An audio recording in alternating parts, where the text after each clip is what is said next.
Okay, so now I give the floor to our Vice Chairman, Brian KAVANAGH, who will talk about a very important matter, which is attracting new owners, which we all need. So we will listen to the panel. Brian. Thank you, Louis. Good morning, ladies and gentlemen. I'd like to echo Andrew Harding's comments, Louis, about the 50th anniversary of the Federation. It's a wonderful achievement, and we look forward to hearing your views on the last 50 years and looking forward later on this morning. And we can get a chance to celebrate tonight and celebrate a special occasion. I couldn't let the occasion pass also without saying I stand here before you today as a proud Irishman. We think the Arc should be run in Shanty every year, but I think we should note what really is a remarkable achievement, whoever it was by or whatever country it was by, to train the first 3 runners in an Arc with only 3 runners is a remarkable achievement for Aidan O'Brien, and it's caused great excitement back at home in Ireland. And I should also mention that 8 of the first 10 horses in the Arc were bred in Ireland. So that's the advertisement piece over. So we can get on and look at today's business in hand. And I think we're lucky to have 2 wonderful speakers today, whom I'll introduce later, to look at a very interesting subject of promoting and attracting racehorse ownership. So I'll start off with a quote from the president of the Racehorse Owners Association in Britain. He was recently asked, why should racehorse owners expect to have their hobby subsidised? If you owned a yacht or if you owned a vintage car, it would be ridiculous to expect help with paying for the cost of that. So why should owning a racehorse be any different? I thought his answer was very good. He said that racehorses, which are owned by owners, provide the foundation stone of this sport and this industry. He said racehorses were why 11 billion a year is bet on British racing alone.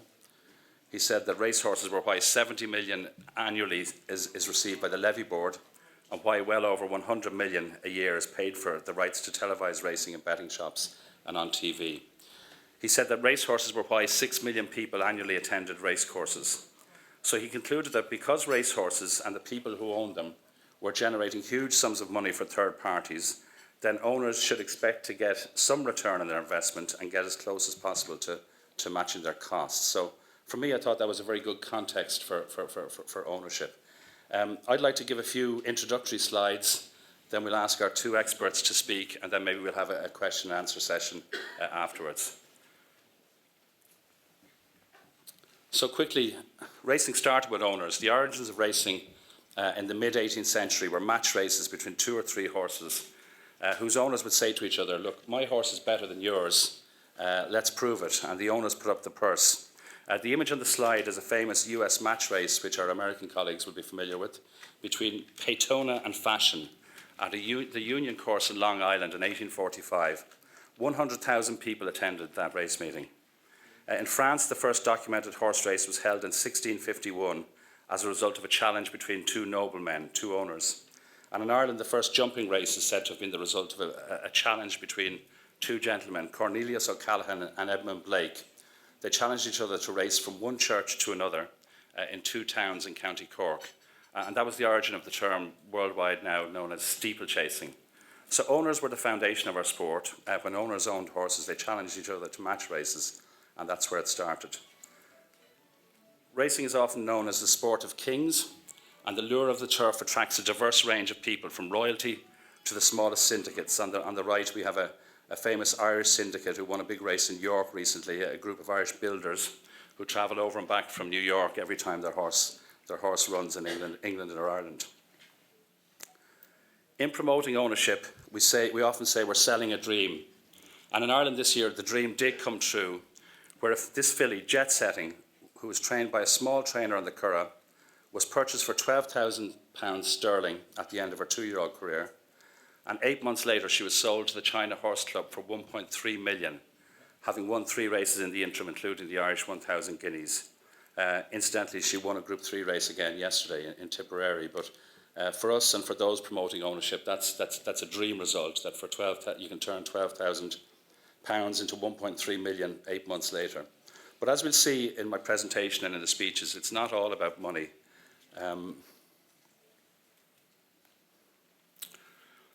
I'd just like to give you a quick run through a survey we did of our owners in Ireland recently. In Ireland, we have about 3,600 active racehorse owners. That comprises about 8,000 individuals. That figure was much higher before the economic crash, but I'm glad to say it started rising again. In April of this year, Horse Racing Ireland carried out a comprehensive survey of owners, the most comprehensive survey we've ever done. We surveyed both lapsed owners, those who had left the game, and current owners still owning horses and racing in the game. So the sample size was 5,500 owners. We achieved 1,100 responses, so it was a large sample size. The results were quite interesting. 56% of owners said that their first step to becoming an owner was through friends and family.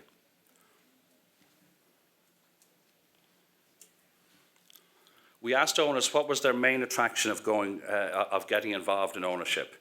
And the most important thing to note from the replies was the responses illustrated that the race day experience was paramount. 30% of people said going racing with your horse was the most important. Owning a horse with friends and family, the love of horses, getting access behind the scenes, a family connection. Only 9% said that financial and business considerations were the reason they got involved in owning horses. 7% said because they were followers of the sport.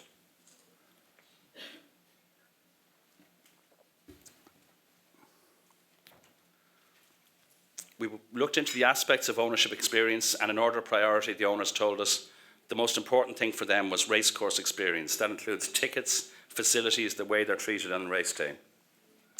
They felt the prize money was important, and administration fees and race programme, but the most important thing they said was the way they were handled on the day. The day they have a runner at the races is a big day for them, and looking for good treatment and good facilities. Lapsed owners, there was actually some positive indicators for racing. 57% of lapsed owners said financial reasons were the reason why they were no longer involved as an owner. Encouragingly, 68% of lapsed owners said they would be interested in returning to ownership in the future, while 88% stated their experience of racehorse ownership had been enjoyable or hugely enjoyable. So they're reassuring messages. So out of that, what were the key findings and implications we took from the survey? Winning prize money is not the main driver of ownership, although competing and being competitive is important. Fun, sociability, a day out, belonging to a crowd, being part of a sporting life, they're the drivers of ownership. Being involved seems to dominate people's feelings about ownership. This involves a lifestyle type of marketing. Lapsed owners will re-enter the game once they're financially able to do so, and that's a very good indicator. Only 12% of owners who had lapsed ruled out getting back into horse racing. And overall, owners are notably passionate and loyal to the sport. You know, in terms of race courses looking at people to come through their styles, probably owners are the first place to look. There's a passion, there's a loyalty there about them. A couple of other points before we get into the speakers. Over the years, racing authorities have recognised more and more the importance of owners, and they've set up various bodies such as Irish Thoroughbred Marketing in Ireland, RACEHORSE, FRBC in France, for promoting racehorse ownership and the quality of the offering to existing owners, and we'll hear Olivier speak about that shortly. One other point to note, which is quite interesting, there's the list of the leading owners in Europe, in each of the three major racing countries in Europe, and as you can see, the same names crop up across all three countries. Europe is still very much dominated by major owners, breeders, bloodstock operations. You could say in Europe, racing is still the sport of kings. If you look at Australia, there's a much more, I'm not sure you can read them, but there's a much more democratic list of ownership. And the interesting thing to note there is the multiple person ownership concept in Australia. While there's one or two of the same names as you have in Europe, if you look at the leading owners, the Australian model is called licensed syndication. So they license the syndication of ownership. RACEHORSE tells us that there's 1 in 370 Australian people own a horse or own a share in a horse. So a different model of ownership, and I think it's worth comparing, and maybe Barry will give us some indication of his experiences throughout the world in that respect. So that's a very quick scene setting. I think we got great information out of the survey that we carried out in Ireland in terms of how we should handle ownership, how we should promote ownership, how we should market and target ownership in the future.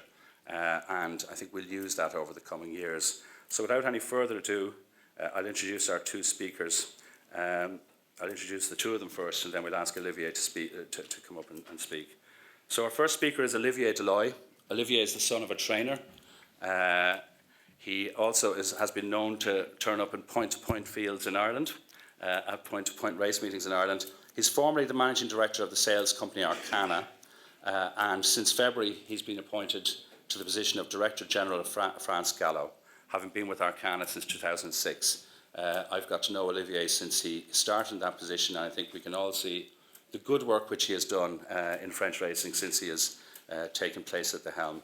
So Olivier will speak first, and then after that we're lucky to have Barry Irwin, who is the driving force behind Team Valor. I think Animal Kingdom is one of the favourite horses of many people in this room, and that was Barry's horse. In 1992, Team Valor was founded. It forms partnerships between racing enthusiasts and members of the industry to race at major meetings in the US and abroad.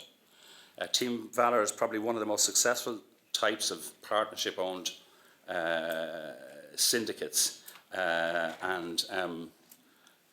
Barry, before he became involved in racehorse ownership, was a fiction writer, which could play out very well in the racing game, I think.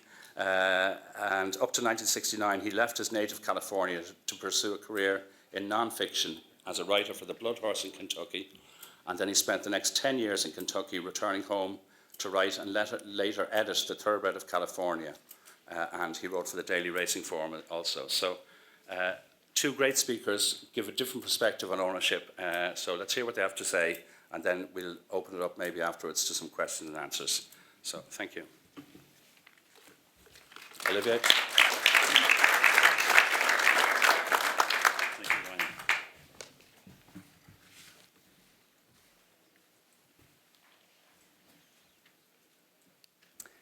Good morning, ladies and gentlemen. When I joined France Galop now 8 months ago, I got an unexpected gift in my welcome pack. I was kindly invited to give a speech about ownership here this morning at this annual conference. And like at school, the subject was even given to me, thanks to Chairman teacher Louis. And it was attracting new owners, a global approach.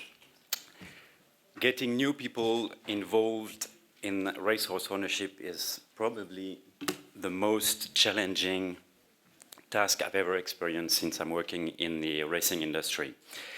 So forgive me in advance, as I won't give you some sort of miraculous formula. I will just try to share a few learnings I could get from my little experience, first as a son of a trainer, then racing fan, then managing director at Arcana, the bloodstock auction sales company, and more recently, CEO of France Galop. Let's start with very simple facts that Brian already outlined. Without owners, no sustainable racing and breeding industry. It's only because some crazy people that we will call from now on racehorse owners are ready to spend money and more often than not lose, I have to say, that we can speak of our favorite sport today. So, in my opinion, our very first duty is to never forget that. And yes, if we get back to the topic of the day, we are definitely right to ask ourselves how we can get new people in the game.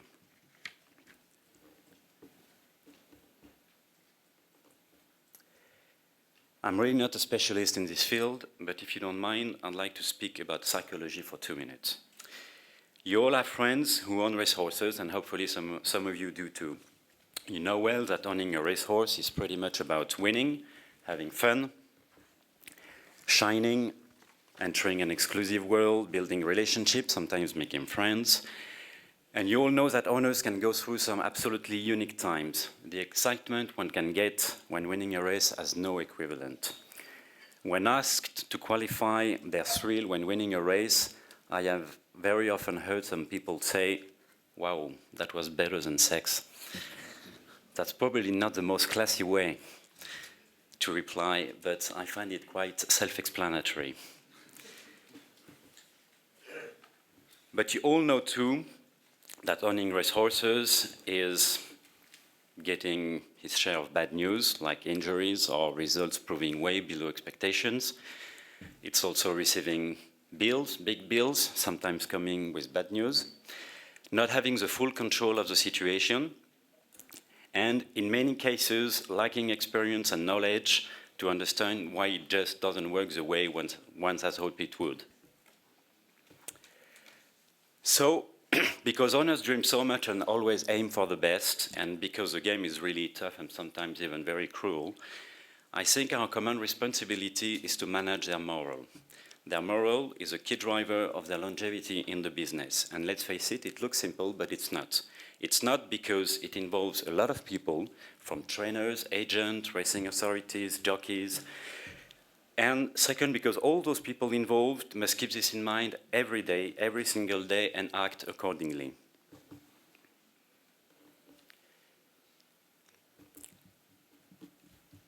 Let's now move to the main topic of the day, because I'm not allowed to do any off-topic. So why are we talking of a global approach? Well, as I just mentioned, there is not only one person who can be responsible for attracting new owners and keeping them happy. It's a task that involves all industry players. First, racing authorities, turf clubs, racetracks, because owners are the key pillar of the sport. Then breeders, bloodstock agents, sales companies, because owners are just their main source of revenues, so they have to take care of them. And of course, trainers, who obviously have the biggest role, I think, in making owners happy. And only a well-coordinated effort of these players can be efficient in attracting new owners. And this is the aim of structures like the French Racing and Breeding Committee, RACEHORSE in Australia, or ITM in Ireland, to unify the forces of the industry to gain in efficiency. On a separate note, I quickly figured out as I was working at RACEHORSE that it was often much easier to get a new owner than to retain him, simply because the owner's path that leads to a long-awaited first win is no bed of roses. There is a big sum of details that can make or not his experience a good one. I'll get back to that very shortly. Finally, and quite obviously as well, our business is getting ever more global. More and more owners race horses overseas. In France, for example, about 600 foreign individuals own racehorses. It's a growing number and a clear priority for us as we are facing a decline in domestic ownership. So it's probably fair to say that in France, more financial and human resources are dedicated to attract new owners from abroad than locally. Why that? Very simply because for bloodstock agents, trainers or sales companies, the payout is just quicker and bigger. Quicker and bigger because a lot of research and tracking is being done by these people to spot the potential new owners to attract. So with a bit of method, enough euros in the pocket to fly the world, and with the right networks, the sales force can do quite a good job in getting foreign owners to taste French racing. The focus is overseas and it pays off. International buyers make 2/3 of the Arcana's August yearling sales turnover, which roughly amounts to 40 million every year, and a good half of their purchases stay in France to be trained. The fillies will often be retired in French farms to breed when their career is over. There is a few things, and I'd like to share 3 of them, that I learned after several years trying to chase new owners outside France. First one is to make the destination desirable. In this area, prize money is a key parameter because foreign owners already race horses in their home country, they know how much it costs, and they pay more attention to the return on investment. Perhaps more than the huge prices in the biggest races, it is the safety of the model that is well regarded in France. We all know one can earn a lot with a Group 1 winner, not even talking of the value of a champion. But what is reassuring is to know that less classy yet honest performers can make a living. Winning a maiden race in France with a homebred will bring in allowances and premiums from 8 months to 1 year of training fees, depending who you train with. It is a fairly strong promise, I think. Then, the choice of hugely talented trainers is a big asset, relying on worldwide famous trainers like André Fabre, Jean-Claude Rouget, Alain Droit-Dupré, just to name a few, clearly helps attract high potential owners. Lastly, like any marketer, I have tried to leverage on our more distinctive selling points, the Deauville experience to buy yearlings, then Chantilly's training grounds, which have, I think, very few equivalents in the world, and of course our biggest race events like the Longines Prix de Diane and the Qatar Prix de l'Arc de Triomphe. This is a showcase of the French racing.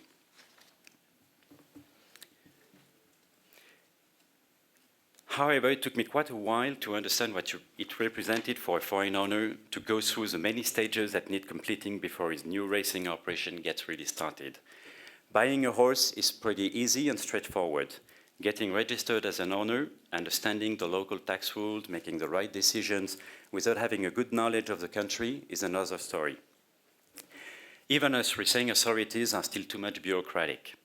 English-speaking people call it the red tape, and I tell you, it's not really a compliment, and definitely not a positive way to start your ownership experience in France. A newcomer must be nursed. You must place them as of day one in the hands of a good tax advisor, a good accountant, and an agent who must handle the whole process from A to Z. Owners don't have to be exposed to the complexity of the system. We must deliver them a trouble-free experience. Otherwise, he'll quit quickly and will be very hard to convince to try again. Trainers' ability to communicate on a regular basis with foreign owners is of first importance, and that's the insight number 3. If, for example, you have a horse in training with Gay Waterhouse in Australia, which I think is one of the best in class in this area, and then decide to race a horse in France, you will naturally expect your trainer to provide you as much information in the same modern ways, all the more as you live in the other end of the world. Getting pictures, videos, updates on the horse's progress, a voice note following a piece of work in the morning, that has become a must, not a nice to have. Very often, trainers sincerely believe there is nothing worth of interest to say unless there is a big news. Not always good, by the way. That's wrong. What he misses here is the owner's appetite for news. Sometimes even a picture that shows how the horse has developed will please him, and I bet you he will share with his many friends and colleagues the picture of his French horse. That's so exotic. While it's not the role of a racing body like France Galop to interfere in the relationships between an owner and a trainer, we are currently thinking of developing an app that would enable trainers to update their clients in an easy and low-cost way. In this field of information, a lot still remains in the hands of racing authorities, and it's not always easy for an overseas owner to get in a user-friendly way what he's looking for, which is very basic, I must say. Entries, race conditions, quick results, live coverage, race replays. Again, I'm talking about basics, but what's the point of racing a horse abroad if you can't watch a race live? And if you look carefully, very few countries offer a one-stop shopping web experience to access both images and race information on all racetracks.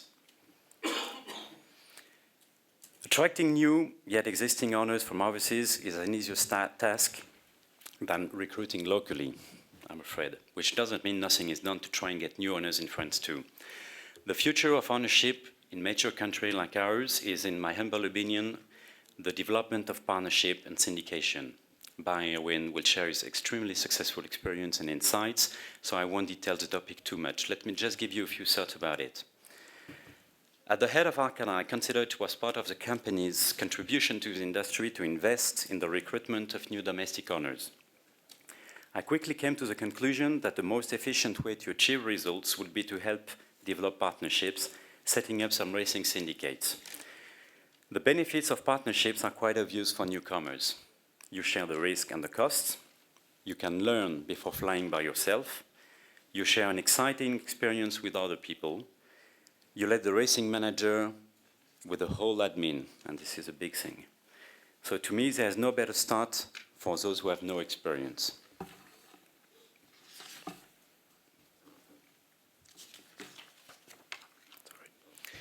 In 3 years, 3 syndicates were launched. Each of them was made up of 30 to 40 individual people. So in total, 79 newcomers invested in shares of racing syndicates, which owned 4 to 5 horses each. All these people were offered a global experience. It was not just going on the gallops in the morning or at the races when they had a runner. We set up a very rich program aimed at discovering the many aspects of the industry and understanding it better. For instance, we took them to private studs, like the Aga Khans, to an equine hospital, and so on. For some shareholders, interestingly, it is the depth of the experience that hooked them and converted them into individual owners. So a lot has yet to be done to further develop partnerships in France and make this form of ownership contribute more efficiently to the sports economics. But I'm convinced, personally, that only a global approach of handling these newcomers will allow making them long-term either part owners or individual owners. So thank you very much for your attention. And if any one of you is interested in owning and racing a horse in France, I am at your disposal on the 6th floor as of this afternoon. Thank you very much.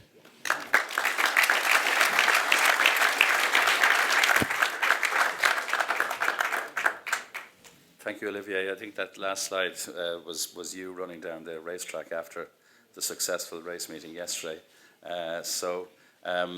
Without any further ado, I'll ask Barry to speak and to give his experience of ownership around the world. Barry Irwin.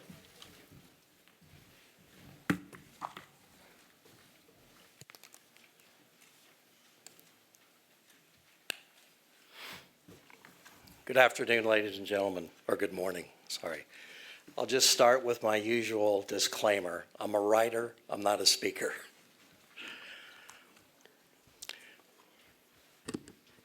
Both over here and at home, there were always those who got, oh, hang on a second.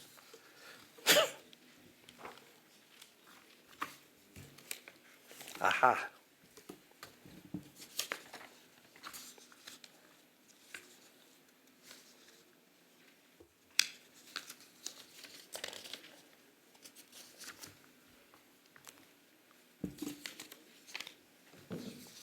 Bear with me one second. Oh, you do? Yeah. Can't figure out what happened to the last page.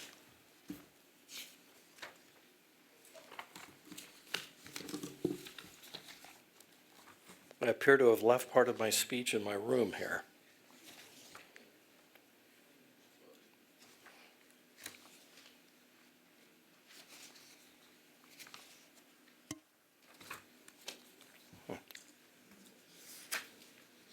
Bear with me one second.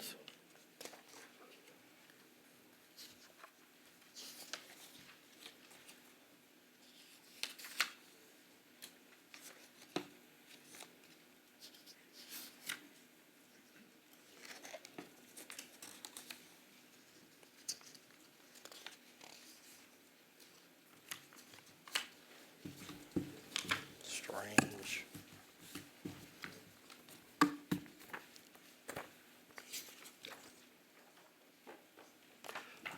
One second. Find the part of this speech near the end that ends with umbrella. God, now. Oh.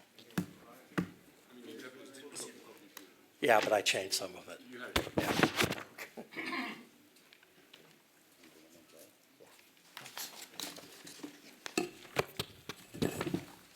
Okay. Got it. Okay. I'm ready now.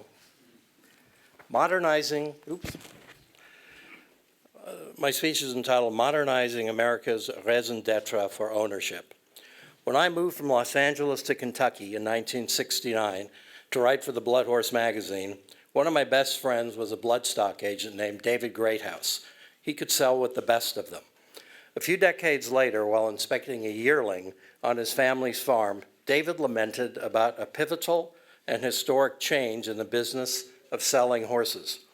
David said, we, meaning those of us who promote thoroughbreds, made a big mistake when we began telling our customers they could make money racing horses.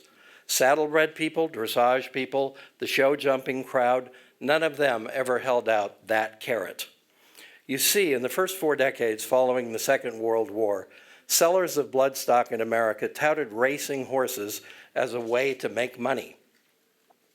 Expressions such as, he can earn himself out, and return on investment, or we can make a killing on this one, were in common usage by those selling horses to prospective buyers in America. During the same time frame, expressions like these were rarely, if ever, heard by those racing horses in Great Britain and Europe. In the UK and Europe, racing a horse has always been a sporting venture or a family enterprise. The hope of a buyer was to race a winner.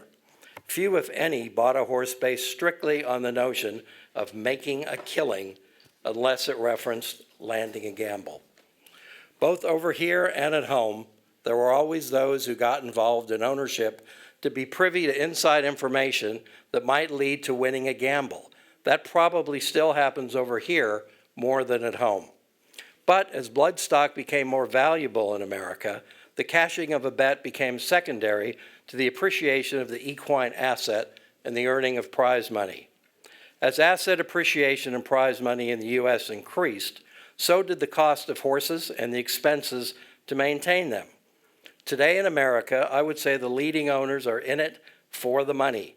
The rest try to make money, but it's not that easy to do. All these years later, I still agree with David. Other competitive equine disciplines have never promoted participation based on the promise of financial rewards. They are purely for sport. Of course, for the professionals involved, they can earn a living by training, buying, and selling.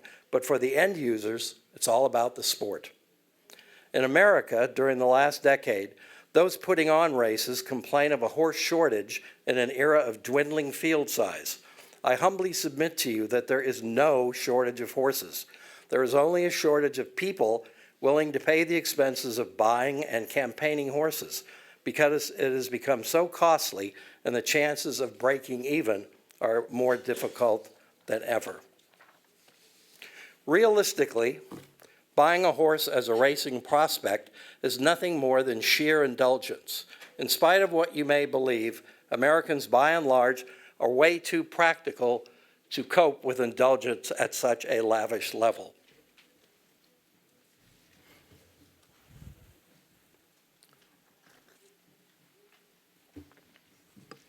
Most owners realize deep down that the enterprise is a punt at best.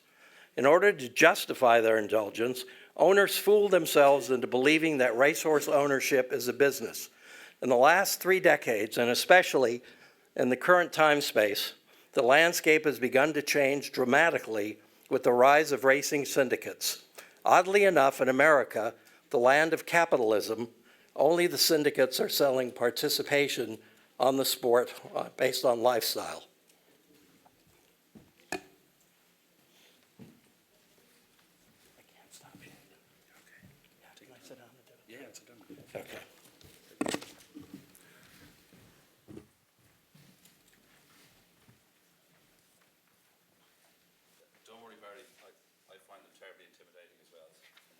Barry's going to sit down and do it from here.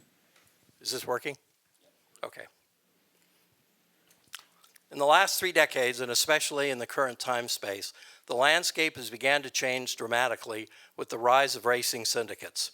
Oddly enough, in America, the land of capitalism, only the syndicates are selling participation based on the sport and lifestyle of racing, something their British counterparts have been doing for years. In the late 1980s, when I began to form racing partnerships, less than a handful of racing groups like mine existed, led by the syndicate pioneer, Cot Campbell of Dogwood Stable. Rather naively, as my partner and I later learned, we promoted our partnerships as vehicles that had the potential to turn a profit. As luck would have it, some of our initial syndicates did in fact wind up making money. As the business matured, however, we soon came to realize that while our investors told us they were interested in making money, the opposite, in fact, it turned out to be the case. When presented with a profit, nearly all of them turned it down. But later, they turned it down unless they got a crazy, outrageous offer. By and by, we discovered the main reason our customers bought horses was not the prospect of earning a profit, but the pride of owning a horse, pride of ownership. The partners didn't want to lose money, but making money was a secondary feature.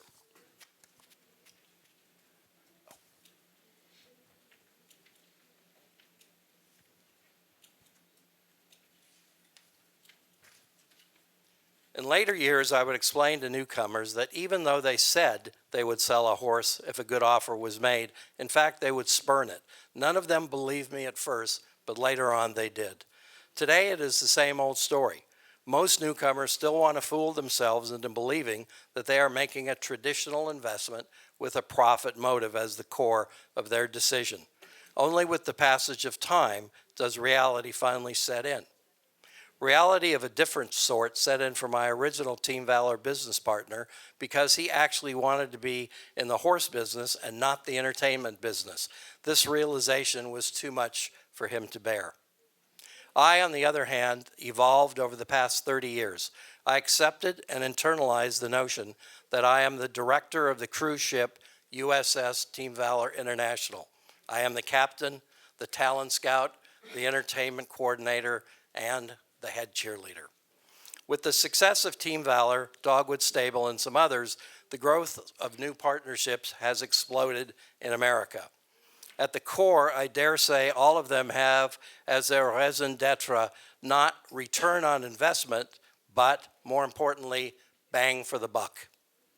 Participants realize they probably will not be investing in the traditional sense, but spending money for a good time, for involvement, for friendship, and for pride of ownership. That is the quadruple crown of value for an investor joining a racing partnership.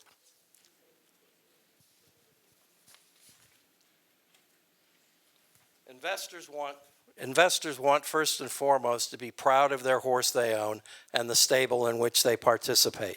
Secondly, they want the opportunity to be involved in the career of a horse. Third, they want to have as much fun as possible, especially at the races. And finally, they want to make some new friends among like-minded individuals. A friend of mine since the age of 12, a guy with whom I used to go racing as a teenager, recently joined one of my syndicates that wound up running a horse this year in Dubai. When he and his wife returned home, he sent an email and wrote, "Hey, you never told me that a big part of this was meeting so many interesting people that I could become friends with. That may be the best part of this whole deal." Let's face it, there are not a lot of fans of racing in the world compared to other major sports. So finding people that share one's passion for racing is difficult. Syndicates provide this opportunity in abundance. The first time I learned that people place fun above money came when I canvassed the syndicates to see if they were interested in supplementing a horse to a big race in New York. In response to my query, a recently divorced woman with no visible means of support and an obvious case of the post-marital blues told me, "Let's do it. Who cares about money? I want to have fun, goddammit." So what are the core reasons that tie all of these various aspects under one umbrella?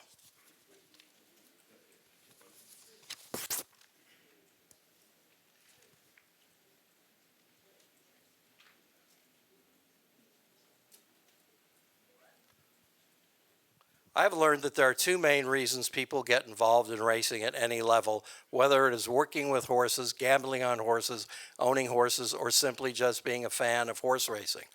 In 1973, the year Secretariat won the Triple Crown, two New York writers published a book entitled Something Going. In essence, they contended that the reason most people got involved in racing is to, quote, have something going, to have some action. That is one reason. The other reason most people get involved is so at the end of a race, at any level, at any racetrack in the world, they can utter the following phrase: was I right? Or was I right? Or was I right? Everybody wants to be right. When it comes to racing syndicates, they provide action for the action junkies, and they provide plenty of opportunity for people to be right. The sport of horse racing is much easier to promote than the business of horse racing to the general populace and to those that have always loved or enjoyed the game. The main attraction of choosing a racing syndicate is in the initial investment and the main attraction of choosing a racing syndicate is that the initial investment and continued upkeep for expenses are just a fraction of the cost of solitary ownership. Newcomers, however, are intimidated by the complexities and financial commitment of racehorse ownership. Syndicates have a much better chance to attract and involve newcomers and old hands alike. I have learned that there are plenty of people that are attracted to a group instead of a single individual, such as a bloodstock agent or a trainer. If folks see that other people are involved, they are more likely to want to do it. Some people just like being part of a group. That is an advantage for syndicates. The best way to attract new people is by success on the racetrack. There is a cliche that success breeds success. If you win races, people notice and they want to get in on the action. But welcoming these people can be challenging. It is incumbent upon syndicate managers to design a gateway through which newcomers feel welcome. I have developed my own style, but it is one that is easily adaptable to other syndicates. I rarely, if ever, advertise. I never cold call. I don't have sales agents. I rely on my website as my portal to the outside world. I place everything I have to say to newcomers and everything they need to know about racehorse ownership on my website. I invite them to be placed on our email list to learn of new offerings. I never offer a horse on my website. I have a promise on my website to newcomers that once they reach out to Team Valor with their original contact, they will get one response from me, after which they will never hear from me again unless they want to. I don't like being hustled or promoted by salespeople in my life, so I don't hustle or promote newcomers to my stable. When I hear from a newcomer asking to be placed on the mailing list, I invite them to phone me for a quick 10 or 15 minute chat to find out how we operate and what they can expect. More than half of the newcomers that respond do arrange a 15-minute talk. I rely on communication and customer service as my stock in trade. I have a small staff, and everybody that works for me can write effectively, is well educated, and has spent a lifetime with horses, both professionally and personally. We have horse people, not salespeople, and we have no promotional staff per se.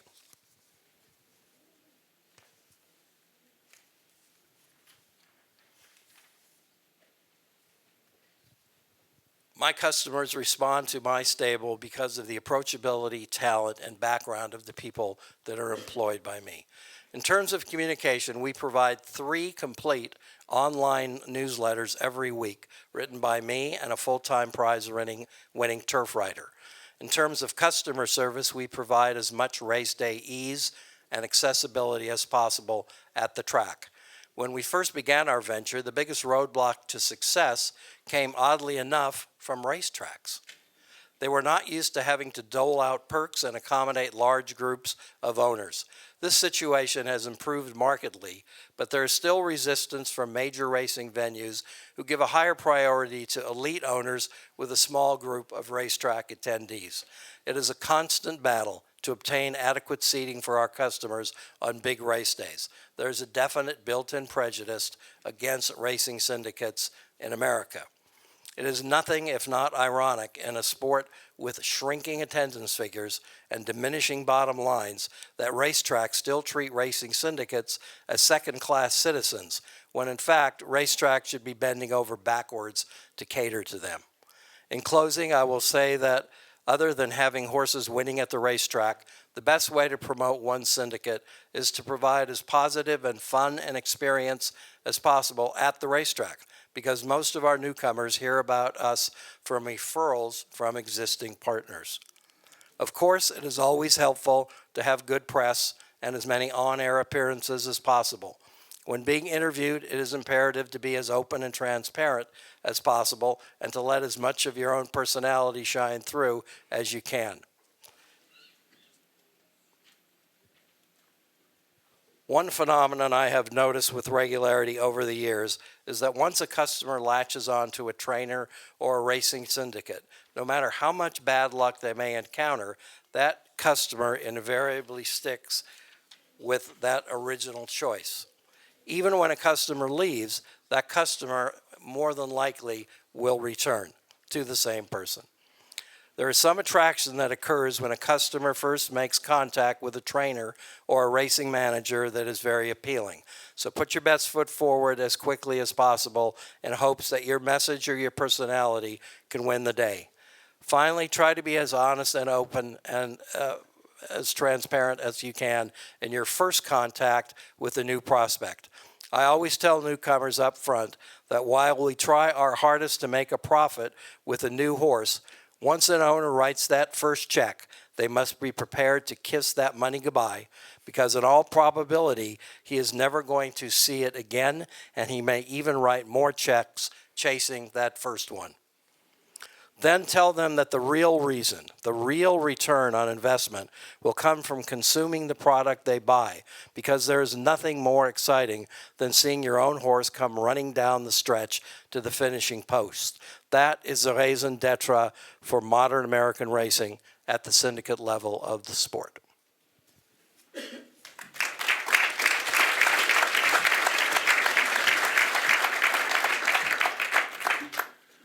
Thanks very much, Barry.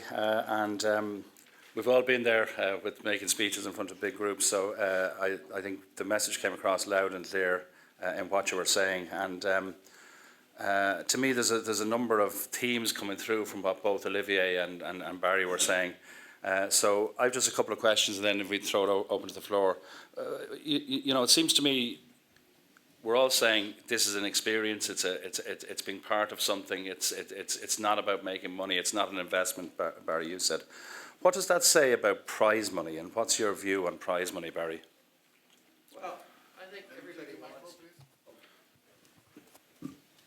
think everybody would like to win a race at a good meeting where the prize money is high enough. After all, I think my job is to try to win as many good races and earn as much money as possible, but I don't think that people get in it just because of that. It helps. It gets people excited. Everybody likes to win money and receive a distribution check, but we rarely run a horse just because of what the purse is. We're constantly trying to develop horses, and if there's a big purse to be won along the way, that's great. But I mean, we race in some of the smallest venues in the world. This last weekend, we won a race in Uruguay, and I don't even know what the prize money is there. I imagine my horse won maybe $3,000, but it was a first start, and it's a horse that we think we can develop into a graded horse, and that's what we're all about.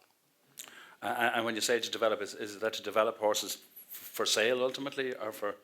Not really. Our guys never want to sell a horse. I think I've had 500 and some odd horses, and this is my 30th year of doing it. And if we have sold 5 racehorses, that would be a lot. Yeah. So you're promoting a. We're the rarest breed on earth. The end user. Right. Yeah. You're definitely not Irish. Every horse was for sale in Ireland.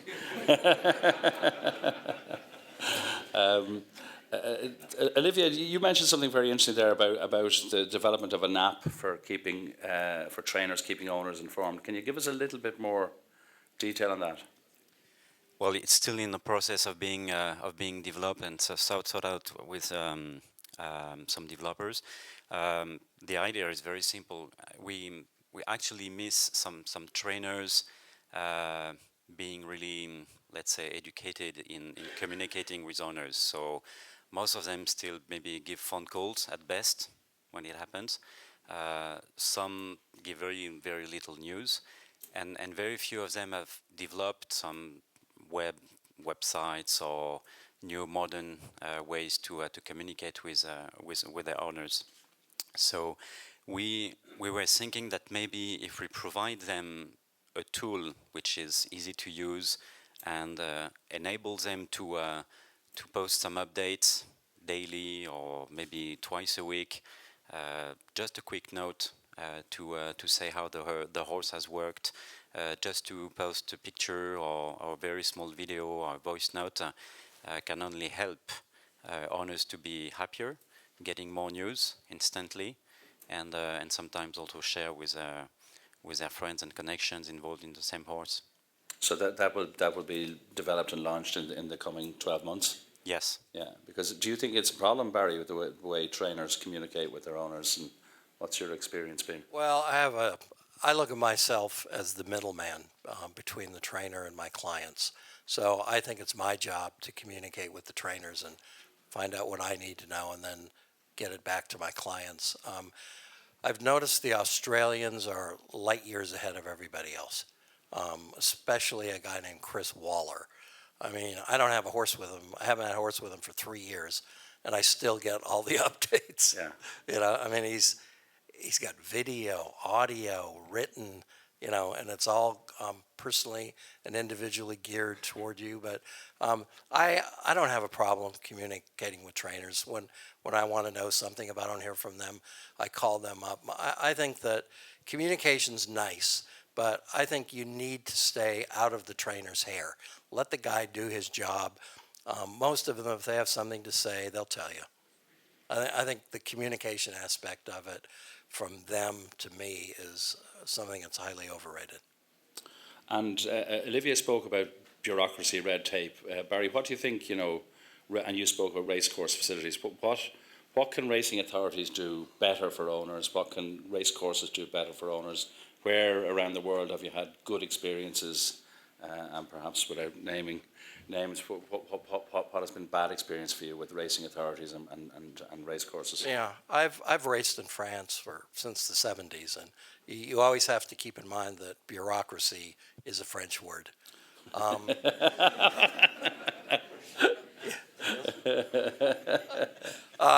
But you know, oddly enough, you would think that Great Britain, England would do a really good job since they do have a lot of syndicates over there. I have found them to be a little bit lacking, to tell you the truth. The French are always good. The Australians are phenomenal. And I think it's, once again, it's the job of me and my staff to try to get in there and earn whatever perks and stuff we can. I think of all the places I've ever raced, Arlington Park is by far the best. Keeneland would be second best. New York is pretty good. I like racing in France. Ireland, the people are the greatest there. They cannot do enough for you. Whatever you need, they will get it for you. Okay, any questions? Sorry. I don't want to sound like being anti-syndicate. I'm Ramakrishnan, Chairman, Madras Race Club, former Chairman of the Turf Authorities of India.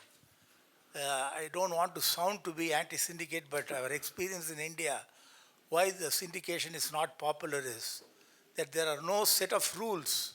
For example, when there are 10 members in a syndicate, who decides where the horse will run, who the jockey will be? There's a lot of differences on this. So unless there is a set of rules which are approved by the various turf authorities, it can lead to a lot of complications. And you know, in India, we have the courts, and people, even members of syndicate, will go to a court fighting against each other, which really becomes anti-publicity for racing as well as for the syndicates. So unless we have a well-formulated set of rules, it becomes very difficult to keep everybody under control.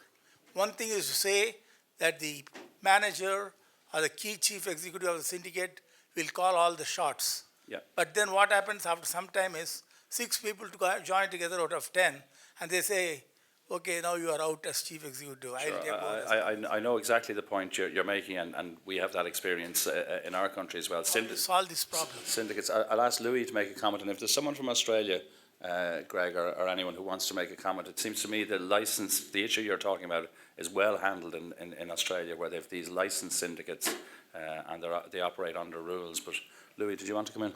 It's another point. You mentioned the French bureaucracy. So I have a question for you on American medication. So when you have, you explained that you talk to your future prospects on the phone, that you interview them on the phone for something like 15 minutes. So what do you tell them when they raise the question of horse welfare and medication? First, I want to answer his question. In our syndicate, whoever the tallest man is, he gets to pick the jockey. You're preaching to the choir here. We have started, I'll give a comment and then I'll answer your question. We have started to race globally more and less in America because of my concern over the use of illegal medication in the major racing venues in the United States, these being California, New York, and Florida.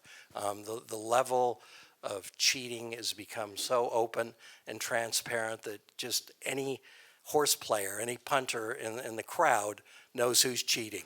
They might even know what they're using, but the authorities don't, because all they do is test, and they can only test for what they know, and unless they have investigations to find out what drugs are being used, what designer drugs, they can't test for it. So I'm looking to race more globally until the United States gets its act together. And if somebody asks me a question like that, I'll respond just like I responded to you, okay? But during the 15-minute chat, one of the things that does come up is what happens to that horse at the end of the day. And we deal with 3 separate aftercare programs on our own, and we donate money to them each year. And every time we send a horse to them that's retired, we send them a lump sum of cash to take care of that horse. Okay. Anyone else? Greg, do you want to just give a comment on the licensed syndicates in Australia?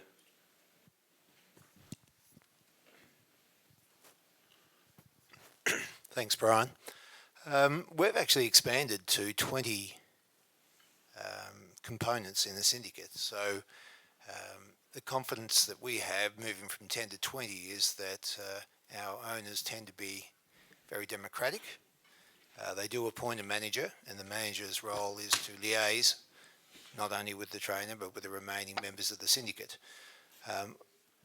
If there is a template, and I appreciate your sentiments, Barry, in your comments about the way that we manage syndicates in Australia, I'd certainly be willing to pass on details to the Madras Turf Club to assist them in trying to frame a program that enables syndication, because I think that the greatest threat to racing is the lack of owners and the urgency to introduce new owners to the game, because it is a caper that does put a hole in your pocket, and we've got to sell a promise, and we've got to sell something that is full of integrity and, more importantly, has an open, transparent management to it, and I think we do a reasonable job. Okay, but am I right in understanding that the syndicate managers are licensed under rules of racing in the same way as a trainer is? No, there are two fashions. There are syndicates that go about acquiring horses, predominantly from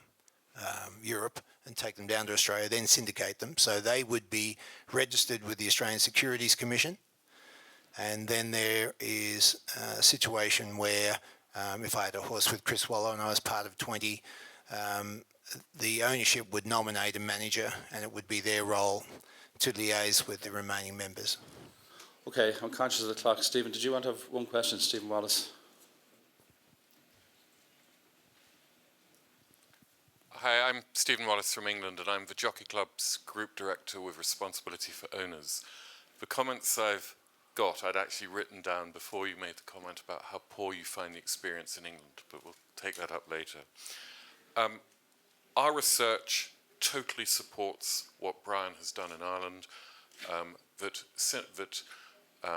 ownership in England is declining. I think it's about 11% is the percentage of owners with a horse registered in with a horse in training have fallen away in the last 3 years. Syndicates and extended partnerships in England are the fastest growing area of ownership, and we actually embrace it. The key recommendation I would give is, in England there is a code of conduct for syndicate managers. It is currently being revamped by my colleagues at the BHA and the ROA, and one of the experiences we have had as racecourse operators is of syndicate managers overselling what a racecourse can deliver. And therefore we would encourage everybody to look at a code of conduct, because if everyone is consistent, it helps the whole sport. Syndicates are growing, they are a reality. The other issue is racecourses are in England, not just the jockey clubs, everyone's, are looking at facilities, and as they expand owners' facilities, we are all well aware of the need to look after syndicates. We are in marketing parlance, trying to be all things to all people, which is impossible, but we are doing our best. We mustn't compromise what we give the sole owner, who is paying the full cost, but we realize also that the fractional owner in a syndicate has an expectation that we have to try to deliver. And I would welcome you to come back to England and talk to us and give us the benefit of what we could learn from America. Okay. Any more questions? Louis, yeah. One for Olivier. He's worried. You've been, Olivier, for 10 years, you've been with Arcana, as you explained, and now you're on the other side of the road, I would say. So what is the biggest difference you find from what you were thinking when you were outside France Galop, since you are in charge in this owner's challenge, which is a very big one for all of us and a priority? What would be have been your biggest surprise being on the other side of the road? Well, I think the biggest difference is that to turn someone into an owner, if you have no horse to sell, it's much more complicated. And unfortunately, at France Galop, I have no horse to sell. So maybe we should do the same way as the Hong Kong Jockey Club, organize our own sale. Because very simply, I mean, you don't sell colors, you don't sell filling and a form to get registered. It all starts with buying a horse and getting excited about that. So this is why it's really important to work really effectively with bloodstock agents, with the sales force of the industry to get new owners. And in my opinion, we can only be helpers. Helpers like promoting a code of conduct to promote syndication in a proper way, welcoming people better. But we need to support those who are really in charge of attracting those people and having them buy horses and raise them. Okay, folks, I think that's been a really useful session, and I think, Barry, in particular, I'd like to thank you for your comments as effectively a customer of racing. I think there's a thread through what you've said with what Yves Bonner was saying this morning about lab certification and the importance of medication rules to our customers, and it's very interesting to hear it firsthand from you. And I think that will lead through to what Jim Galliano will speak this afternoon in terms of the question which people ask about what happens horses after their racing career is over. So from my point of view, you know, the link is very strong, and coming from you as an owner and an end customer, I think it's very clear. I think the other theme I would take out of what we said, what we heard today, was that, you know, there is something really tangible to sell here, but it's not an investment prospect you're selling. You're selling a participation, a lifestyle, a sociability, and that came across from our stats in Ireland, from Olivier's presentation, and from Barry. And of course, the general view around the room is that, you know, multiple ownership or partnerships is a way to go forward, but people will only get involved if we have the basics right in terms of the way owners are treated at racetracks and by racing authorities, and we have our medication and our aftercare rules right. So I think that's what I would take out of it. I hope the group found it useful, and I'd like to ask you to thank both our speakers, Olivier DELLOYE and Barry IRWIN, for their efforts today.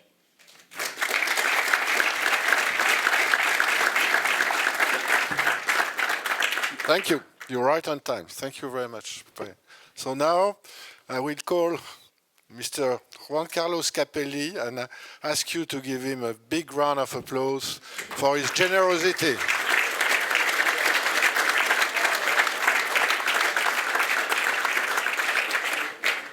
I hope the lights and the film will be okay, because he had some bad luck in the past at some conference. We always joke about it, but I would like to see it happen today. Let's see. Monsieur le Président, dear Excellencies, ladies and gentlemen, today I have been asked to tell you about Longines' involvement in horse racing. Why we, a Swiss watch brand, have chosen to be a key partner of the King of Sports throughout the world. It is a pleasure and an honor. In the next 15 minutes, I will try to tell you what we do, why we do it, and how it fits both our marketing and our common passion. Unlike many of our competitors, whom I will not mention, Longines does not sponsor anything in horse racing. No, Longines does exactly the same things as you, IFHA members. We care for horse racing. We have been doing it since '78. Not since 1978, but 1878. Since 1878, we have been providing perhaps the most important element next to the horses, timing. For our competitors, sponsoring means paying for image. For Longines, it means being an active partner. In all the events we partner with, we provide a crucial service, timekeeping. We have been doing it for almost 140 years now. Always with the same passion, but always with more precision. We are Swiss after all. More precision, what do I mean? Well, in 1878, we started with a mechanical chronograph engraved with a horse and a jockey. In 1912, we invented the broken wire automatic timing system. In 1954, the chronocinegine, a Longines quartz coupled to a camera, 100th of a second image and time recording. Last year, we launched the LPS, the Longines positioning system, which measures not only time, but also space in real time, and that is not the end. We time all the big races, which you organize. The list is very long, with over 200 races per year. Even I sometimes cannot remember on which podium I should be tomorrow. I can only show you them to you. So let's have a look.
Why these partnerships? Well, of course, because we love horses, just like you do. We do it for passion, just like you do. We have a passion partagée, a shared passion, shared with you, shared with women and men for all social classes, in all countries and all cultures. Just like our brand, we are known as a brand of elegance, but you are definitely not elitist. We have a watch for every wrist. We share this paradox with horse racing, which also makes its beauty. It is the only sport where you meet the Queen of England, the Emir of Qatar, as well as a local salaryman. The only sport which moves equally the imperial family of Japan and the local girl selling sushi, sharing the same excitement, supporting the same horse. And we share your values. Horse racing, it has been said, is a triple experience: sport, show, and betting. For us, it is also a triple experience. We would rather say an experience of elegance, tradition, and performance.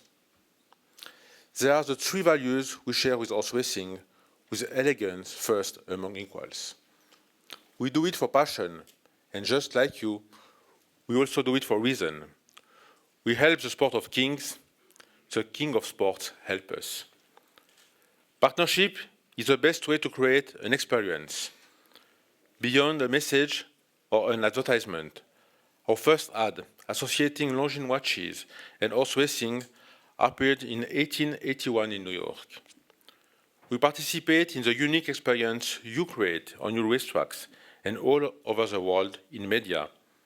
A sport experience, an equestrian experience, a social experience.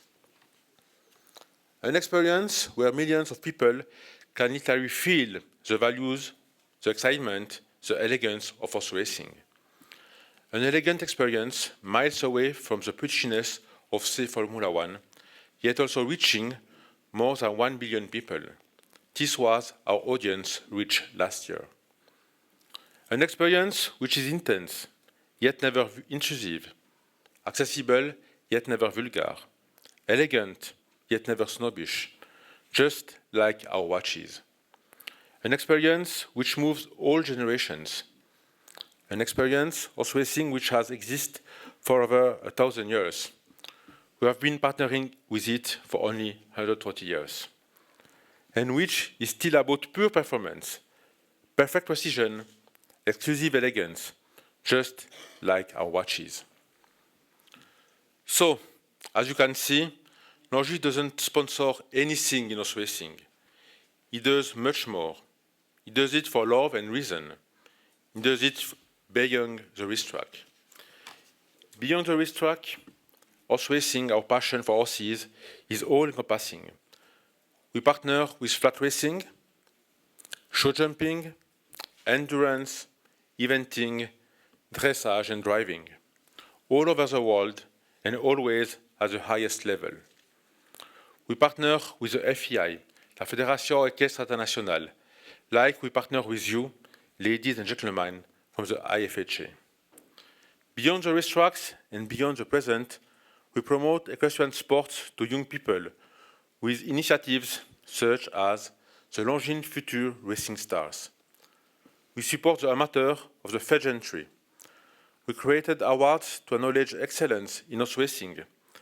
The Longines World's Best Jockey, the Longines World Best Racehorse and Horse Race, the Longines and IFHA International Award of Merit. Last but not least, we reward outstanding women in the equestrian world with the Longines Ladies Award. And finally, since you are committed to your adventure, the horse adventure, I am often asked one question, especially in our small village of Satimier in the Swiss mountains. Why doesn't Longines breed horses, at least for the moment? After all, Longines means les longs champs, the long meadows, a field in Satimier. And Satimier is the birthplace of the only Swiss race of horses, the Franche-Montagne. Besides, I can see them in the field out of the window of my office. So, why don't we raise horses? The answer is simple, because Longines make watches, not horses. We have been making watches since 1832, 50 years before we start timing horse racing. So, last year we pushed our commitment to horses to its logical direction and created an equestrian collection of Longines watches. As you can see, we are elegant, but not elitist. There are equestrian watches for every taste, for every wrist, for women and men. For example, the Conquest horse racing chronograph. It has a unique movement with an analog display of the 100th of a second. Because, as cricket head Marek pointed out to us, a thoroughbred has burst of speed at 70 km by hour. At this speed, 100th of a second is 20 centimeters. that's enough distance to win by a neck length. I wanted to finish with a final word on magnificent creations. Creations that have taken hundreds of years to slowly perfect. Creations running ever faster and with always more precision. Not only horses, but also watches. I wanted to finish with a final word on horses, but truth be told, you are the horse masters, the expert. We only help masters the time against which horses run. So I won't take your time anymore. I just try to make it sweeter for many and many years to come. Or, as I usually say, taking inspiration from a line of the movie Bogart Beats the Devil, starring Humphrey Bogart. Time, what is time? We Swiss, we do it. Italian and French enjoy it. Americans say it's money. Hindus say it doesn't exist. You know what I say? I say time is a real mystery because I don't have enough time for myself. Monsieur le Président, Mesdames et Messieurs, merci pour votre attention.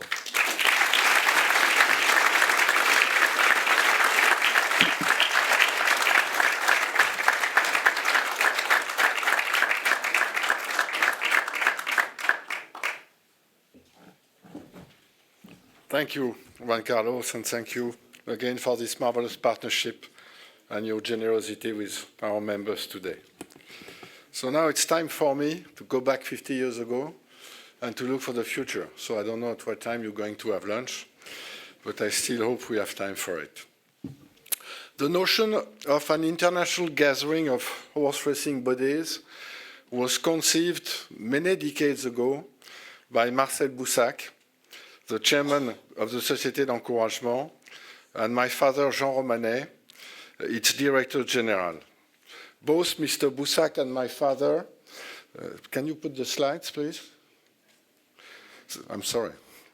It's always with me that well, here they are. You see Mr. Boussac on the left and my father with the Queen on the right when she visited Longchamp in 1972 after it was modernized, so it's some time ago. Both Mr. Boussac and my father had a vision for strengthening horse racing around the world based upon the models employed by France, Great Britain, Ireland, and the United States. We were calling them at that time the Big Four. Now there is more big around the world. They knew that by assembling these four racing bodies on a regular basis, a foundation would be in place to improve and develop racing management globally. In 1961, on the evening of the Prix de l'Arc de Triomphe, these four countries executed an agreement which gave birth to a liaison committee which would research and make recommendations on the foremost matters facing international racing. The output from this committee yielded great progress and enabled the British, French, Irish, and American racing authorities to create the first international conference of horse racing authorities in 1967, which was chaired by my father. 14 attendees from 9 countries, you can see their flags, attended that first conference. Today, 50 years later, 52 countries are represented at this conference. We gladly receive the media each year, and the open forum to the conference is now available via live stream and replay to be viewed by anyone who wishes around the world. Marcel Boussac and my father would be amazed at what reach this forum has ultimately achieved and how many countries participate, but equally be heartened to know that the core objective of the very first conference remains in place to improve and develop racing internationally. The agenda of the first conference cited a number of important issues of shared interest to address: identification of horses, doping, organization of betting, finance and social legislation, to name a few. What our predecessor found at that first meeting is that there was a great deal of common ground among them, that also a collective will to make racing better. They developed an international glossary of terms, committed to sharing rules of racing for comparison, and agreed to progress standardization in the key studbook areas, such as the registration and protection of names, country of origin, movement exchange. The work would continue, and eventually a race of racing and breeding where global standards were identified became an international agreement, first deliberated at the 1973 conference and would be updated annually. This document is now known as the International Agreement on Breeding, Racing and Wagering, and offers best practices throughout the world in order to guarantee the integrity of our industry and harmonize the rules of racing.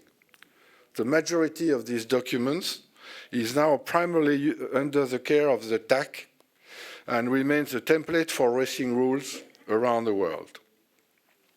The work of the International Conference would progress further, and realizing that the critical topic of breeding deserves its own forum.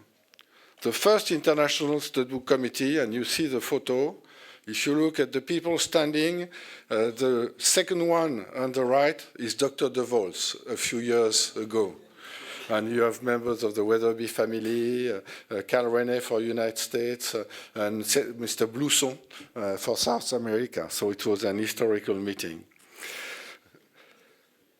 The first International Studbook Committee, this committee was held in 1976 in London and was hosted by Weatherbys, who are still doing a marvelous job chairing that committee. This past week, the 41st ISBC meeting was held, and I commend the work of the Studbook Committee, its member studbooks, and of course, our great colleague at Weatherbys. From its early years of precising the definition of a thoroughbred, its effort to advance adoption of genetic typing, to developing identification methods and information exchange, the ISBC has been a steady and reassuring presence for racing authorities and our entire industry. A topic of every conference since 1967 has been the rules to confront doping in racing. As quoted from the minutes of that first historical meeting, the rules concerning doping belong to a field in which international agreement seems to be most desirable. It's still the case now. It was true then, and has even more meaning now. Doping control has been a key component of the international agreement. It represents 8 pages, just that article. And in 1988, it was decided by the International Conference to set up an advisory council on this crucial integrity matter. Now titled the Advisory Council on Equine Prohibited Substances and Practices, the foremost racing analysts and veterinarians collaborate and meet on a regular basis to shape doping control around the world.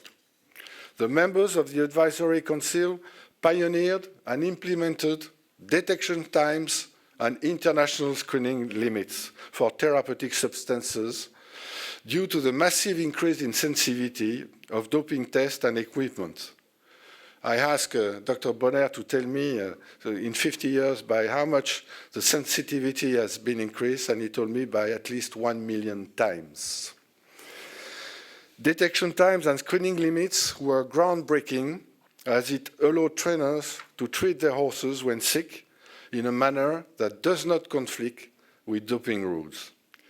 The early years of the International Conference saw the need to give shape and definition to the best racers around the world to compensate for vastly different prize money.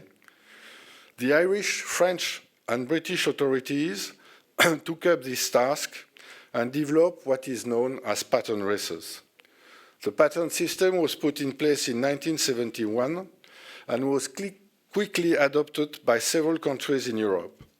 The grouping and grading of racers would find itself in America shortly thereafter, and now we come to know the critical quality control work of all pattern committees at the regional and international level. In March 2002, the IRPAC was created, entrusted with making recommendations concerning the calendar of international racing events, as well as ensuring there was application of consistent standards worldwide to the grading of pattern races.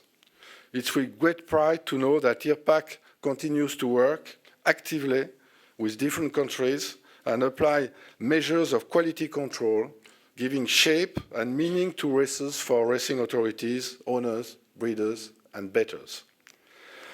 At the 1993 conference, our assembly approved a decision to create a federation. That was my father's vision, to transform this conference into a federation. A federation that could defend racing and breeding in the same way as other human team sports and could represent the general interest of racing authorities. The IFHA was established the following year, and I've been proud to be the sole chairman for nearly 23 years. Maybe some time will come to change that, but I don't know when. Since then, the IFHA has taken a considerably more active role in its current committees and other subgroups, and there are numerous, and it represents a lot of work that would created to address pressing areas of concern such as horse welfare, jockey safety, harmonization of racing rules, and movement of horses. In the topic of safety and welfare, I've been particularly proud to see the work done all over the world to introduce measures such as synthetic surfaces, improved safety vests and helmets, the padding and limitation of whips. The Federation, much like the conference, is successful because of the input and participation of its members. It's you. Since its inception, the IFHA has fulfilled its mission to represent racing authorities, growing in stature and significance through a number of strategic initiatives and affiliations. The IFHA and its executive office are also responsible for the collection and communication of vital information and statistics, as well as planning this weekend. And the annual report will be soon available on the website. But one of the better outcomes of the international conference and the IFHA itself has been to foster racing conferences that were already taking place, such as the Asian Racing Conference, which was first held in 1960, a Pan-American Studbook Conference, which was held in the past in countries in North, Central, and South America, and was revised in 2015 with great success through the organization of the Jockey Club and Latin American Racing Channel. The EMHF, European and Mediterranean Horse Racing Federation, has also been a leader on issues in the EU and surrounding region. We are happy to count those that comprise these groups as leaders of our federation.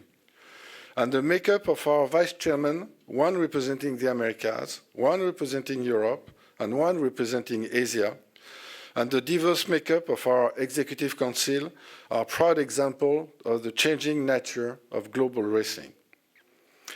Since the inception of the conference and the federation, the popularity of big race days has grown well beyond some borders. John Shapiro inaugurated what was one of the first global horse races with the Washington, D.C. International, held from 1952 to 1994. And I'm very happy to see this great race being resurrected in Maryland in the near future. Other racing bodies would soon catch on and create races such as the Arlington Million, the Dubai World Cup, Japan Cup, international festivals such as the Breeders' Cup, Royal Ascot, Spring Carnival, the Longines Hong Kong, who have all been growing and become intercontinental. These intercontinental races have grown to become mainstays on the racing calendar. And while we marvel at the achievement of the participants in these races, it is the diligence of a number of executives, technicians, and staff that makes these events possible, specifically in the area of horse movement. While our conference has dealt with horse movement from its early year, momentum to confront quarantine problem was seized in 1990 when Lord Hartington, the senior steward of the Jockey Club of Great Britain, organized an international forum on the subject. A month later, at the 24th Paris conference, racing authorities created a horse movement working group, and then in 1994, the 28th International Conference underlined the necessity to go one step further in order to encourage international competition and exchange of horses. The conference transformed this informal group into a permanent liaison committee on the international movement of horses, and extending its reach with the inclusions of members from Asia, South America, and Africa. This committee was renamed Horse Movement Committee in 2010, and now holds regular forum with chief veterinary officers in every nearly country.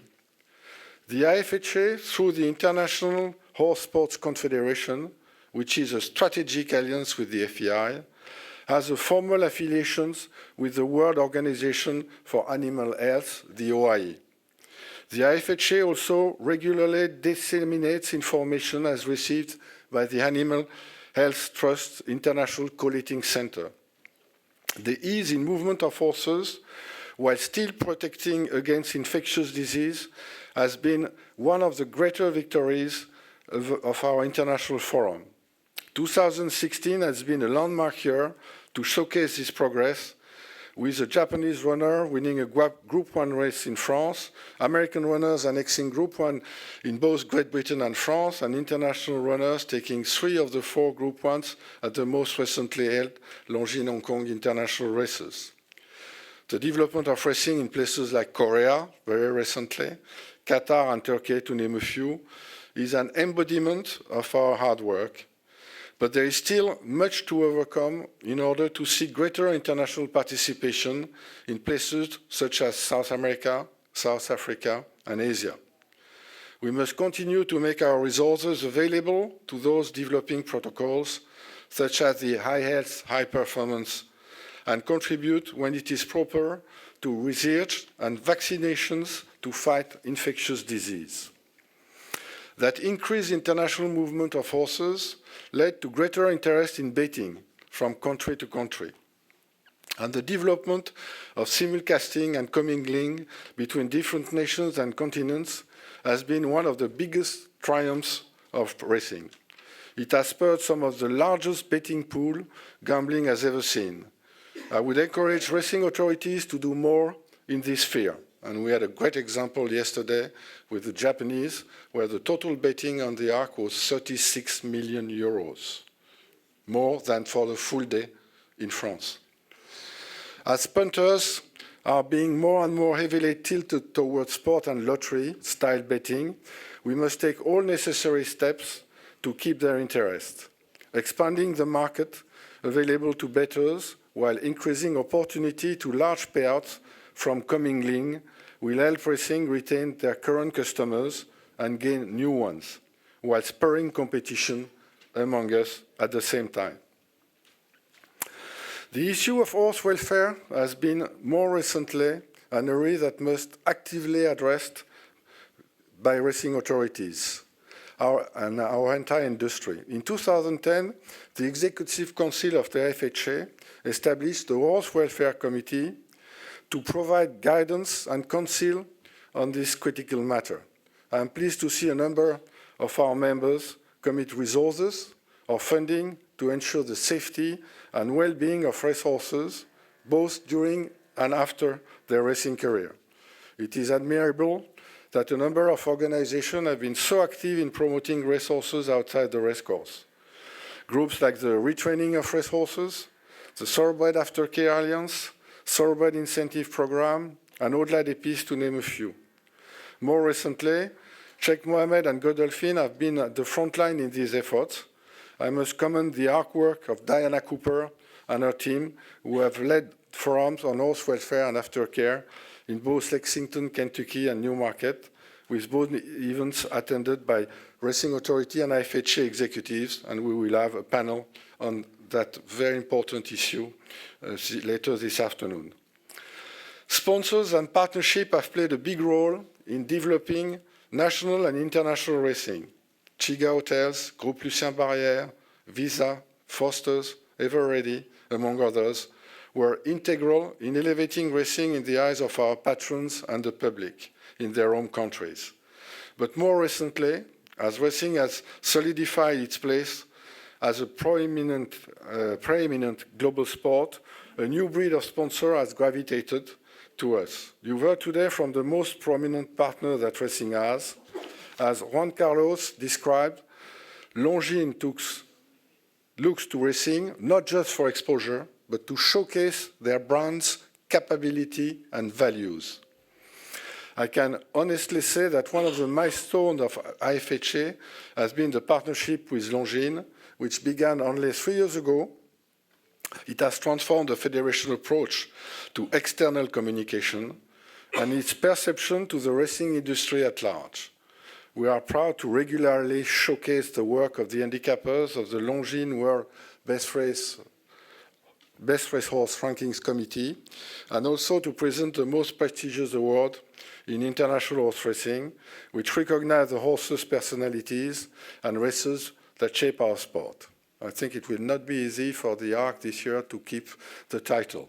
So good luck to those who are still having big races before the end of the year. Longines has been game changers for international horse racing, a statement that I know many of you that are partners would echo. I'd like to take this moment to recognize Longines' support, express appreciation for their generous gift to the members of the IFHA. Now, while the past of this conference is steeped in achievement, we cannot dwell on those laurels, simply expecting success to continue in perpetuity. There are many challenges to racing, both regionally and internationally. And if we do not acknowledge them and resolve to change, I can assure you that key metrics that define our success, from turnover, attendance, sponsorship, media coverage, and fan engagement, will suffer. First, we need to continue to work alongside the International Studbook Committee and studbooks around the world to monitor any developments that threaten the thoroughbred breed, such as genetic and cellular manipulation. Racing should also support studbooks in their responsibility to maintain their approved status, a measure that was heightened in 2015 by the ISBC through the compliance document. Any resources, technical support or coordination that racing can provide is not only welcome, but the proper step to take. I said it before, and I will keep saying it so long as I am the chairman of IFHA, we must eradicate race day medication in all continents. The integrity of global racing is at stake if we do not accomplish this. Owners, jockeys, and trainers deserve to participate in a fair sport. The public at large, media, sponsors, and bettors will not tolerate a sport that turns a blind eye to the use of performance-enhancing substances. In addition, racing authorities must conduct and develop out-of-competition testing. A number of countries have robust out-of-competition testing. However, much more must be done. We must put in place protocols to collect samples well ahead of race day. As with human sport, a strong out-of-competition technique program will exponentially enhance doping control and deter those who wish to gain unfair advantages. It's essential to not simply stop with policy. It is imperative that racing authorities permanently invest in our labs and human resources. Make no mistakes, the individual who wish to cheat in racing and investing in ways to beat the system. Therefore, we must be proactive. The IFHA certification process is an important step to bringing labs around the world to the highest testing proficiency possible. I personally believe that once this certification process is complete, international group races, those that are most important to shaping our sport and breed, should be tested by these labs that have reached the certification level. Another necessary action is to advantage progressive to advance progressive horse welfare policies, primarily because it is the right thing to do. Our equine athletes deserve this. It also makes good business sense. Positive public perception and media coverage are paramount to making horse racing a permanent part of our culture. Sponsors and businesses will only align themselves with partners that will enhance their image, not those that are a distraction. From investment in retirement and adoption programs, developing minimum standards for the care of racehorses, to limiting the use of the whip are all objectives that racing authorities can accomplish and must accomplish if we are to have any viable future. You will hear later this afternoon on how the IFHA and its members are looking to achieve this mission. Racing must also look to facilitate in a responsible and efficient manner the movement of horses. We are lucky to have 52 countries represented here today, and I hope that in a short time we'll be represented by more and reach the level of about 65 nations.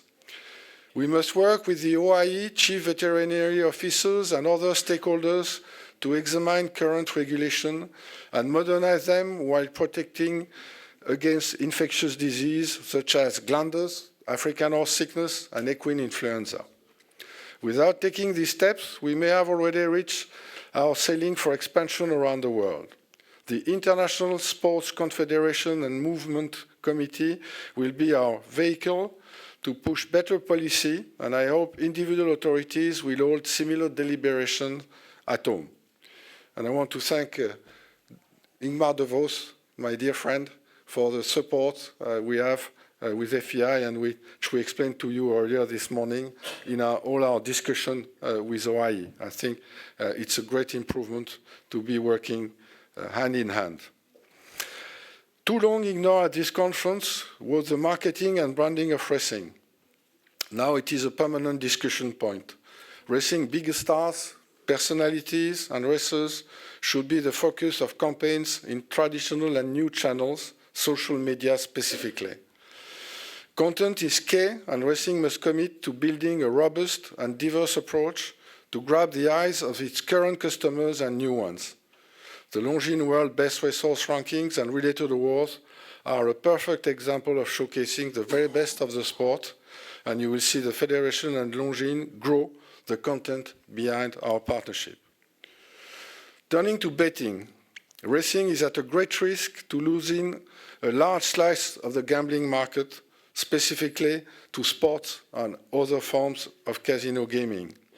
Racing authorities should spur conversations among each other to grow the portfolio of racers available to international punters and look to large commingled pools as a major component of its wagering marketing. It's necessary for racing rules to be in greater synchronization, specifically for interference, as our chairman mentioned at the dinner on Saturday. It's not only confusing for jockeys and trainers while competing internationally, but I foresee a day when a major international race is available to a worldwide betting audience and a disqualification is made or not made, and an entire betting nation is permanently alienated to another country's product. In the world of commingled global pools, that is a scenario that we cannot risk and must continue to bring our rules in closer alliance. And among those same lines, I would support racing authorities to further develop cooperation on betting rules. I hope there will be a day when the major international racers have similar or the same stipulations that handle scenarios of non-runners. In some time it's refunded, in some time it's transformed. A World Association of Betting Operators would go a long way to solve this. That's a message for you, Winfried. We must help developing racing nations through solidarity programs and technical seminars, which are often best organized at the regional level.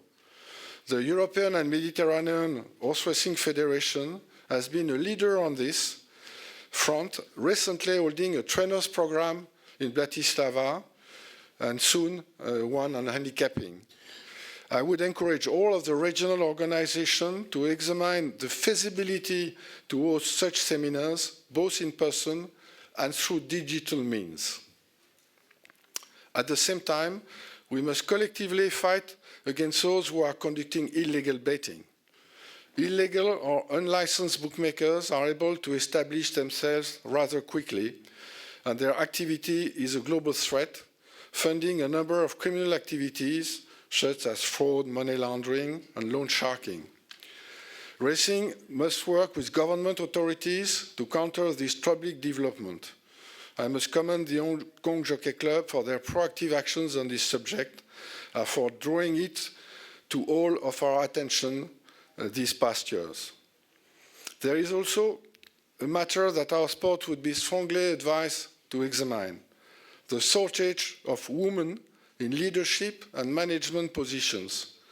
We must open our doors to women in racing, from senior executive position to the stables and stud, where there is more and more girls.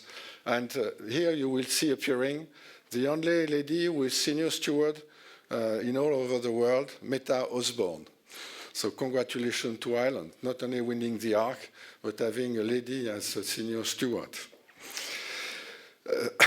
Sorry.